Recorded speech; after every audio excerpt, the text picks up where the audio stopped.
You know, it's not too strange to think of Bette Davis to be in a period drama film where there are costumes and all sorts of things like that. But Joan Crawford, that's a little bit out of the ordinary. In fact, she was only in one costume drama film, and that happens to be tonight's movie review. Tonight we are reviewing The Gorgeous Hussy. It came out in 1936. It stars, of course, Joan Crawford, Robert Taylor, Lionel Barrymore, and it has Gene Lockhart in it. He has a very tiny role, but he's been in a lot of my reviews, so I just like to mention his name because I'm starting to really become a fan of him. A very, very early performance from James Stewart, very early in his career, and Franchot, who at the time happened to be married to Joan Crawford, and this was actually their first film to appear with each other after being married. So this movie is based on a true American political scandal that happened during the time of President Andrew Jackson. And I'll get to all that stuff because that's really all that story happens in the second half of the film. And actually, in my opinion, the first half of the film is where the movie really shines. So the story, the plot of the film is Joan Crawford is the, of course, beautiful daughter of a innkeeper. And at this inn, all these political figures go there and they stay there, and Joan Crawford really is trying to find out, who am I going to marry? So it's one of those typical costume drama movies where the woman is trying to find a good enough husband, I guess you could say. So this film is really the story of Peggy O'Neill. It's a true story, and in the start of the film, Peggy is really falling in love with, well, she happens to be in love with John Randolph. Now, I looked a little bit of history up online, and apparently there was nothing between Peggy O'Neill and John Randolph, so I'm not exactly sure where they got all that from. I guess they did that to spice the film up, I guess. But really the main love story in the first half of the film is between Joan Crawford and Robert Taylor, and they have such wonderful chemistry together. I enjoyed every scene that they shared, and the script was real beautiful when they talked to each other. It was really good romance. Now, sadly, Robert Taylor, he's a sailor, and they get married for like one night, and he already has to go out to sea, and sadly, he passes away. That's the only big thing that I'm going to give away, and it's not too critical to the story because it's only at the start. And I have to mention it because to me personally, this is where the film died. It's like when Robert Taylor's character died, the movie died. Because they had, I don't know, it was just, I was thinking, okay, it's actually pretty good. I know that online the reviews for this movie aren't that good, but hey, what can you do? Lionel Barrymore, he plays President Andrew Jackson, and this is his first time to play Andrew Jackson. He would later do the same role as Andrew Jackson in actually his last film that he would ever do, and that was Lone Star. But James Stewart, he plays just kind of this goofy bachelor who's in love with Joan Crawford. Not really in love, but you know, he's always teasing her, please marry me. He's real goofy, but he does shine in his scenes. And so after Robert Taylor dies, it's like, okay, where are we going to go from here?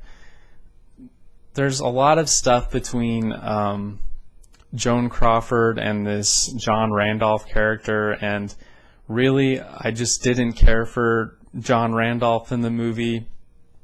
And there's also a love story between Joan Crawford and Franchot, and in fact they get married.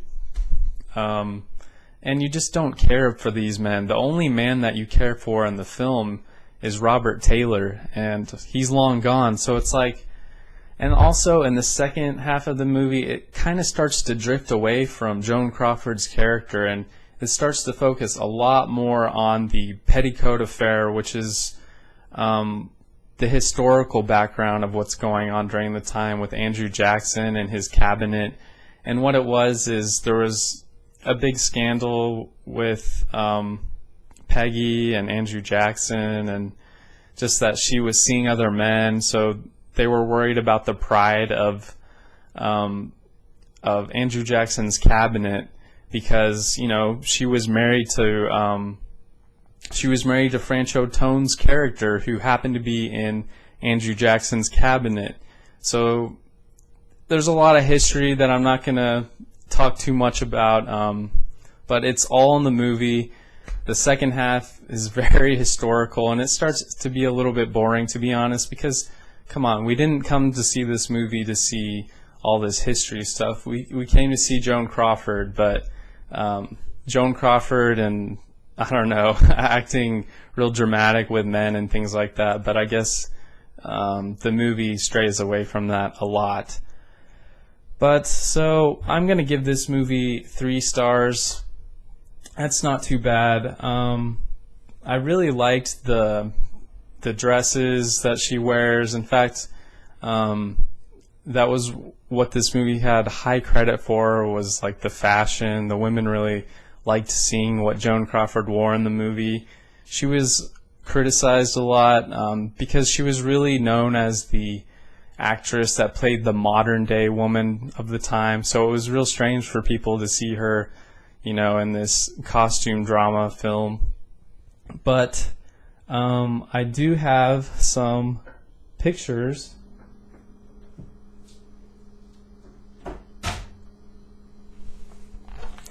And this page was actually perfect because it had Joan Crawford and Lionel Barrymore in the same area.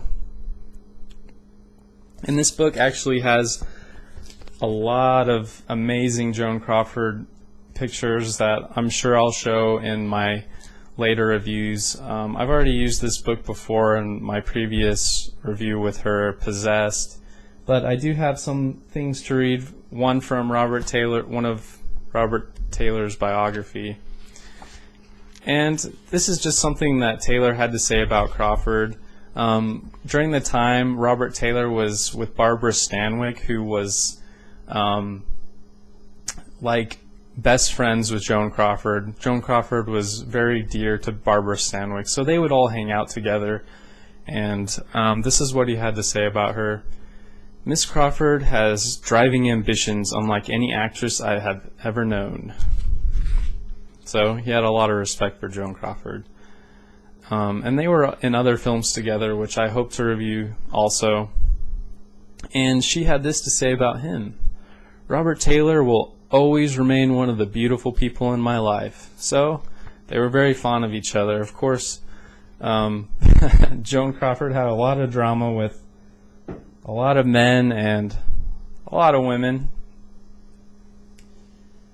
But so in this book, which is a biography on Joan Crawford, this is what Joan Crawford had to say about the role that she had in this film. It's really interesting. I had read the criticisms of me and my movies, and they were discerning. They said that Crawford needs a new deal, and they asked if I was doomed to explore forever the emotional misfortunes of the super-sexed modern young woman. And so, to break away from the pattern, I wanted to do the gorgeous Hussy. Selznick laughed at me. You can't do a costume picture. You're too modern. But I begged and begged and begged, and so they let me do it. I was totally miscast. So she admits that, all right, I'm not good for these type of roles. So that's kind of why this was her first and only costume period drama. I liked it a lot. Well, I didn't like it a lot, but I liked it.